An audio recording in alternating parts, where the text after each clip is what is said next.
हिमालय की वादियों में एक शांत आश्रम था जहां एक प्रसिद्ध संत निवास करते थे। संत का नाम था स्वामी आत्मानंद। वे ज्ञानी, शांत और करुणामयी थे। उनके अनेक शिष्य थे जो आत्मज्ञान और ध्यान की साधना के लिए दूर दूर से आते थे। उन शिष्यों में एक युवक था, अर्जुन। वह पढ़ा लिखा, बुद्धिमान, लेकिन भीतर से बहुत व्याकुल था। उसे हमेशा यह लगता कि जीवन में कुछ कमी है। उसे शांति नहीं मिल रही थी। वह दुनिया की भागदौड़ से थक चुका था, इसलिए शांति की खोज में हिमालय की ओर चला आया था। स्वामी आत्मानंद ने अर्जुन को अपने पास शिष्य के रूप में स्वीकार कर लिया। हर दिन अर्जुन ध्यान करता, योग करता, स्वामी जी के प्रवचनों को सुनता, लेकिन भीतर जो अशांति थी वह टस से मस नहीं हुई। एक दिन अर्जुन ध्यान से उठा और सीधा स्वामी आत्मानंद के पास गया। गुरुदेव, वह बोला, मैं पूरी कोशिश कर रहा हूं। हर दिन ध्यान करता हूं, प्रार्थना करता हूं, लेकिन मेरा मन शांत नहीं होता।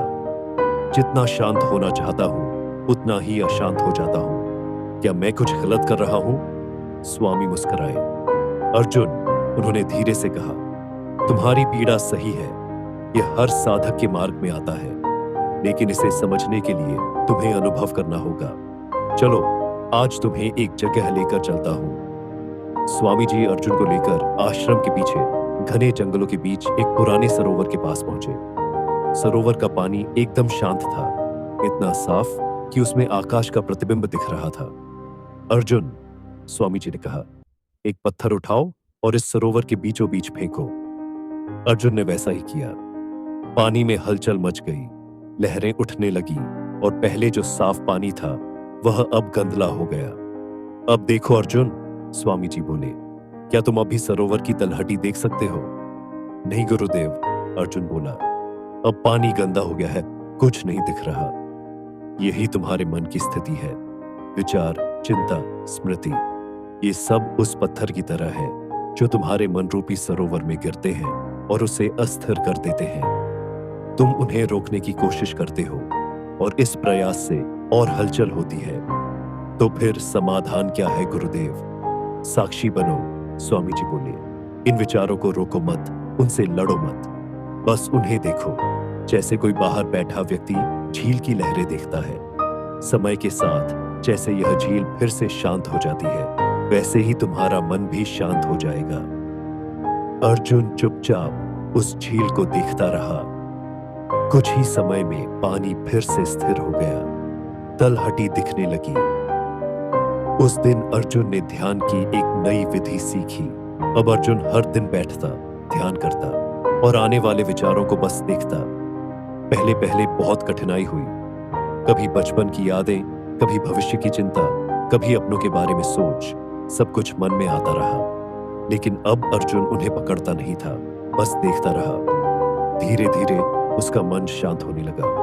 उसे समझ आने लगा कि विचार आना प्राकृतिक है, लेकिन उन विचारों से जुड़ना यही अशांति का कारण है। एक दिन स्वामी आत्मानंद ने उसे एक और उपाय बताया। जब कोई विचार आए अर्जुन, उन्होंने कहा, तो अपने श्वास पर ध्यान दो। श्वास जीवन का मूल है, यह तुम्हें वर्तमान में लाता है।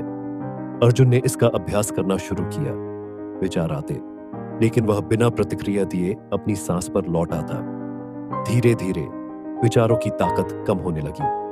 अब वह एक नई स्थिति में था, साक्षी भाव में स्थित।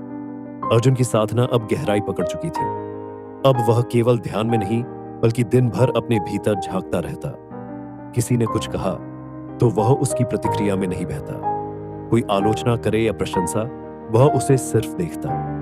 एक दिन वह स्वामी जी के पास गया और बोला, गुरुदेव, अब मैं समझने लगा हूं कि शांति बाहर नहीं, भीतर है। जितना मैं अपने भीतर उतरता हूं उतना ही शांत अनुभव करता हूं। स्वामी जी ने मुस्कुराते हुए कहा, अब तुम सही दिशा में जा रहे हो। जब मन का दर्पण साफ हो जाता है तब आत्मा का प्रतिबिंब उसमें स्पष्ट दिखने लगता है, और यही आत्म साक्षात्कार की शुरुआत होती है।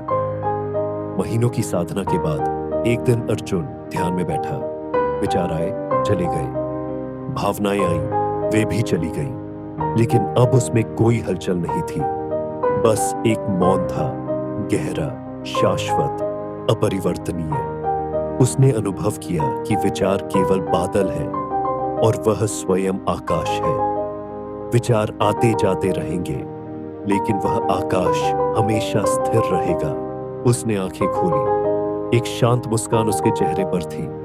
वह स्वामी आत्मानंद के पास गया और बोला, गुरुदेव, अब मुझे पता चल गया है, शांति कहीं और नहीं है, वह तो शुरू से मेरे भीतर ही थी, मैं बस उसे देख नहीं पा रहा था।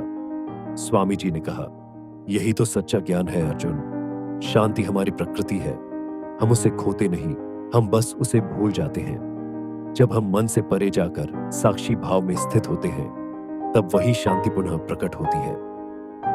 अब अर्जुन वही नहीं रहा था। अब वह भीतर से दृढ़, शांत और आत्मस्थ था। जीवन की प्रत्येक स्थिति में वह संभव से जीने लगा। अब न आलोचना उसे विचलित करती, न प्रशंसा उसे उड़ा ले जाती। उसका मन अब दर्पण की तरह था, स्वच्छ, स्थिर और शांत।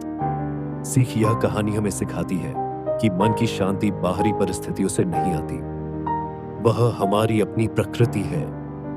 जब हम विचारों को पकड़ना छोड़ देते हैं और उन्हें बस देखते हैं, तब धीरे धीरे हमारा मन शांत होने लगता है। यही साक्षी भाव जीवन की सबसे बड़ी साधना है।